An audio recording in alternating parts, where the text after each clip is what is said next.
ঢাকা থেকে চলে আসা নোয়াখালী ঐমুখী উপকূল এক্সপ্রেস, নোয়াখালী ঐমুখী উপকূল এক্সপ্রেস 1 নম্বর প্ল্যাটফর্মে প্রবেশ করছে।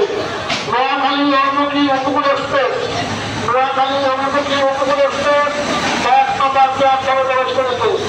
নোয়াখালী ঐমুখী উপকূল এক্সপ্রেস, নোয়াখালী ঐমুখী উপকূল এক্সপ্রেস 1 নম্বর প্ল্যাটফর্মে প্রবেশ করেছে।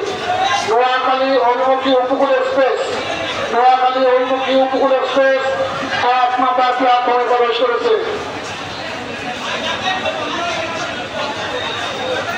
ঘরে ফেরার তাগিদে দেখেন পাগলের মতন সবাই ছুটছে। দেখেন মরে কি বাসে তা দেখার নাই, টার্গেট একটাই যে এই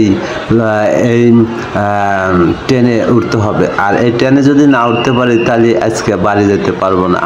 তাহলে মনে করেন লারির টানে আসলে সবাই ঘরে ফেরার তাগিদে পাগল হয়ে গেছে। দেখেন ট্রেনটাতে গেটের সামনে লোক কত। এই ট্রেনটা যাচ্ছে রাজশাহী। তো আসলে এটা হলো এয়ারপোর্ট ট্রেন স্টেশন। তো এখান থেকে সবাই বাড়ি যাওয়ার জন্য দেখেন কি অবস্থা করছেন।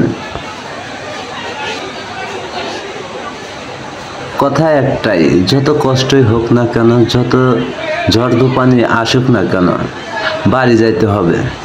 এখন এই ট্রেনের মধ্যে উঠে যাব না ছাদে উঠে যাব, কোথায় উঠে যাব তা জানি না। কথা একটাই, বাড়ি যেতে হবে, বাড়ি যাইতে হবে। কারণ